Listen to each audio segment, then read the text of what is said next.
Let's talk about this ChatGPT. So ChatGPT is the most famous AI in the world right now. People are using this technology to write college essays. ChatGPT is being used to write essays, to analyze legal documents. Now, with the most recent release, it can also be reactive to human emotions. So this is the newest version that OpenAI announced. They said that this new version will be able to determine what kind of emotion a person has, what kind of feelings they have, and then respond appropriately. And this is very significant for social media because it's just a more human type of interaction. If the bot is able to identify what kind of feelings you have, are you mad, are you sad, etc. So the more advanced that ChatGPT gets, the better it's going to be at imitating human beings.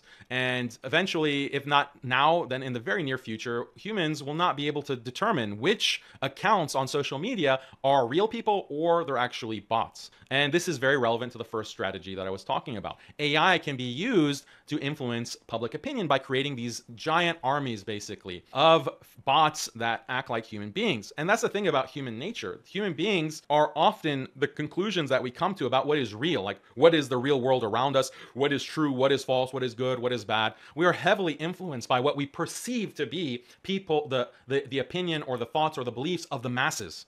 So if we think that the masses have a certain view about any topic, if some people, for example, imagine you hear from a relative that, oh, did you know that it's been discovered that mint, the herb mint, is actually a very dangerous herb and humans shouldn't be eating it.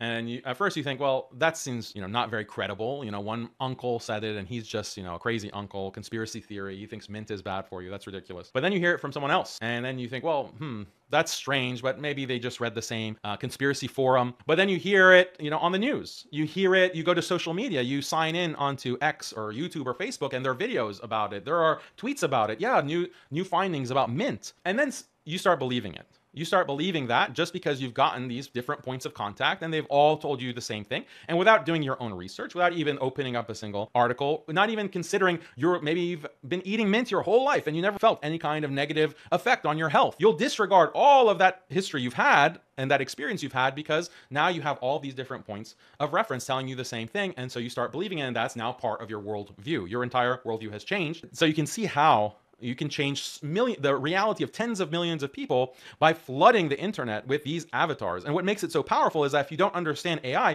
you think that these are independent voices. They're independent people. Oh, look, this is one independent commentator, another independent commentator. Oh, this person is actually located in my city. Oh, this person on LinkedIn is actually, at a company that I used to work at. This person was at the university I was at. I mean, not in reality. These are all made up and all their entire history has been made up, but they're all saying things as if they're real people. Then suddenly your entire worldview has changed because of some opinion that they have shared regarding climate, regarding the elections, regarding the state of the economy, regarding the war, what's happening in Gaza, what's happening in Palestine. These things, this becomes a very powerful means of social control, and it's all done through these avatars. You could take things to the level where you have an entire fake ummah.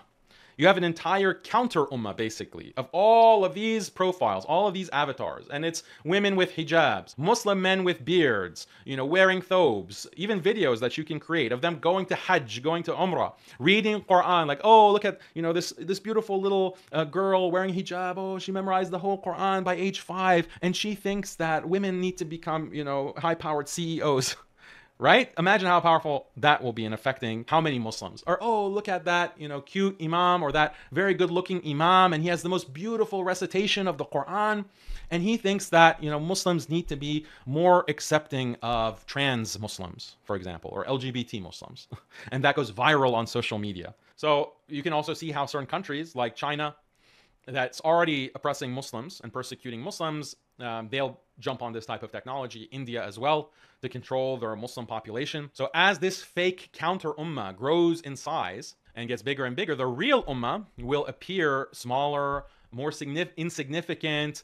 The views, real Muslim views, real Islamic views will be seen as marginal, extremist. They'll be seen as radical because people won't have so much of people's lives, and Muslims included, their lives are online. They're interacting with people online. Their entire world is online. So if that world is being controlled and it's being made to seem like it's authentic, then we're going to be more at the mercy of these artificial technologies.